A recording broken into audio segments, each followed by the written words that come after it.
How China became the super power. वो देश जिसमें लोगों के पास 1978 तक खाने के लिए भी पैसे नहीं होते थे, आज मैं आपको उस देश के बारे में बताऊंगा कि कैसे वो आज सुपर पावर बन गया, और साथ में ये भी बताऊंगा कि क्या स्टेप्स लेने चाहिए इंडिया को अगली सुपर पावर बनने के लिए।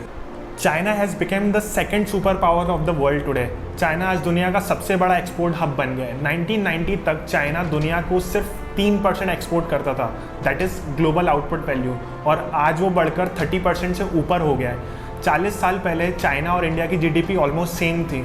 आज चाइना की इकोनॉमी $14.4 ट्रिलियन की है और इंडिया की इकोनॉमी सिर्फ $2.9 ट्रिलियन, और फर्स्ट पे अमेरिका है $21.2 ट्रिलियन के साथ। आज दुनिया के 80% एसीज चाइना बना रहा है, 70% smartphone, 60% shoes, 74% solar cells, 60% cement, 50% कोल, 45% शिप बिल्डिंग, 50% स्टील, 50% एप्पल्स दुनिया में चाइना से आ रहे हैं, और उसके बाद अमेरिका सिर्फ 3% एप्पल्स इंपोर्ट कर रहा है। इवन यूएस के 90% फ्लैग्स भी आज चाइना में ही बन रहे हैं। अगर आप लोग ये सोच रहे हैं कि चाइना सिर्फ सस्ता माल बना रहा है, तो आप गलत सोच रहे हैं। आज दुनिया का 60% most branded luxury goods China ही बना रहा है। ये सारे ब्रांड्स आज चाइना ही प्रोड्यूस कर रहा है। आज चाइना $2.2 ट्रिलियन के एक्सपोर्ट के साथ वर्ल्ड लीडर है। 1978 में चाइना की पर कैपिटा जीडीपी थी $155, और वो बढ़कर 2014 तक $7590 हो गई। मतलब ऑलमोस्ट हर साल 10% की ग्रोथ, और 49 टाइम्स इंक्रीज हो गई। चाइना की आज 80 करोड़ जनता पॉवर्टी लेवल से बाहर आ चुकी है। आखिर चाइना ने ये सब किया कैसे? वीडियो को आखिर तक देखिएगा। मैं आपको आखिर में 5 स्ट्रेटेजीज बताऊंगा जिसने चाइना को सुपर पावर बना दिया। फर्स्ट है mass production and reverse engineering. मतलब आज सबसे पहली चीज़, चाइना किसी भी न्यू प्रोडक्ट के ऊपर रिसर्च एंड डेवलपमेंट में पैसा नहीं लगाता।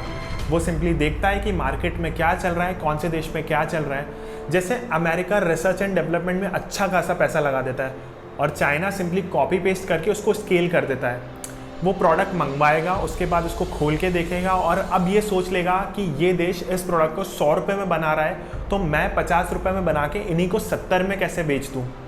फिर इसी का बल्क में मास प्रोडक्शन कर देता है, इतना स्केल कर देता है, इतना स्केल कर देता है कि मैसिव प्रोडक्शन कर देता है, जिससे उसकी कॉस्ट बहुत ज़्यादा घट जाती है, और फिर उसी देश में बेच के वहाँ की इंडस्ट्रीज़ को तबाह कर देता है। सेकंड है स्टेबिलिटी। हमारे इंडिया में सरकारें स्टेबल नहीं है, जिसका बहुत ज़्यादा फ़र्क पड़ता है। हर बड़ी कंपनी जो कि इंडिया में सेटअप करना चाहती है, वो सबसे पहले यही देखती है कि यहाँ पे सेटअप करना कितना आसान है। फिर करप्शन का भी एक अलग झंझट है। हर एक लाइसेंस लेने के लिए बार बार चक्कर लगाने पड़ते हैं। हमारे यहाँ इलेक्ट्रिसिटी की कॉस्ट 9 रुपये किलोवाट है, और चाइना में 3 रुपये किलोवाट। इसलिए कंपनीज चाइना में देखती हैं कि वहाँ गवर्नमेंट स्टेबल है, आगे तक कोई प्रॉब्लम नहीं है, इंफ्रास्ट्रक्चर बहुत अच्छा है, जिससे ट्रांसपोर्ट की कॉस्ट काफ़ी कम हो जाती है, पावर कट्स नहीं है, कोई प्लम्बिंग इश्यूज़ नहीं और फ्लडिंग इश्यूज़ नहीं है। थर्ड है एजुकेशन। चाइना में टेक्नोलॉजी काफ़ी अपडेटेड है, मैनेजमेंट की बेस्ट प्रैक्टिसेस हैं, ग्लोबल लर्निंग्स है, और वहाँ पे दुनिया की बेस्ट यूनिवर्सिटीज़ भी हैं। हमारे यहाँ सिर्फ बच्चे डिग्री के लिए पढ़ रहे हैं, इसलिए वहाँ पे लोग जब भी किसी भी इंडस्ट्री में काम करते हैं तो काफ़ी प्रोडक्टिविटी के साथ काम करते हैं। इंडिया में अगर एक दिन में 20 मोबाइल बनते हैं एक फैक्ट्री में, तो वहाँ पे 100 मोबाइल बन जाते हैं सेम टाइम पे। जब तक हमारे इंडिया में एजुकेशन पे काम नहीं होगा, तब तक इंडिया आगे नहीं बढ़ पाएगा। फोर्थ है industrial network clustering.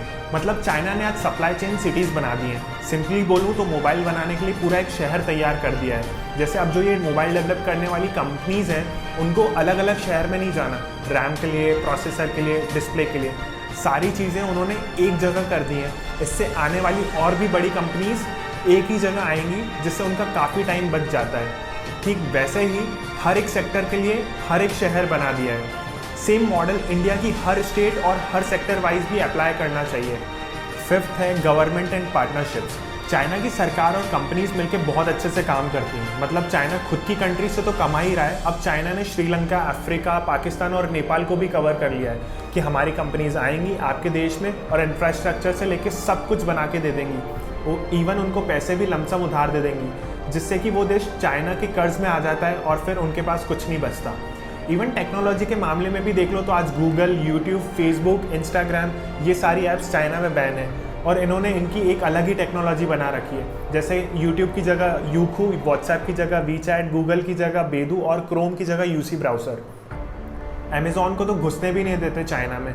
Jack Ma के अलीबाबा को दिल से सपोर्ट करते हैं। मतलब चाइना अपने घर में किसी को घुसने नहीं देता और बाकी सबके घरों में घुसे जा रहा है। ओप्पो और वीवो हर इंडियन के घर में घुस चुके हैं आज।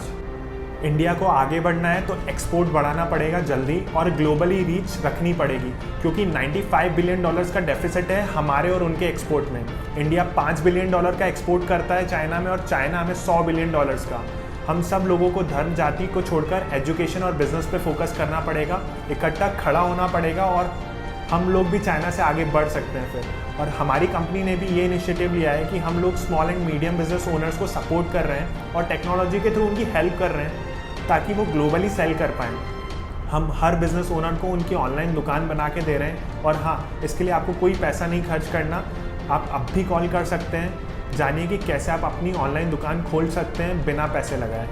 अब ये देश की जिम्मेदारी नहीं है हमें आगे बढ़ाने की, अब ये हमारी जिम्मेदारी है देश को आगे बढ़ाने की।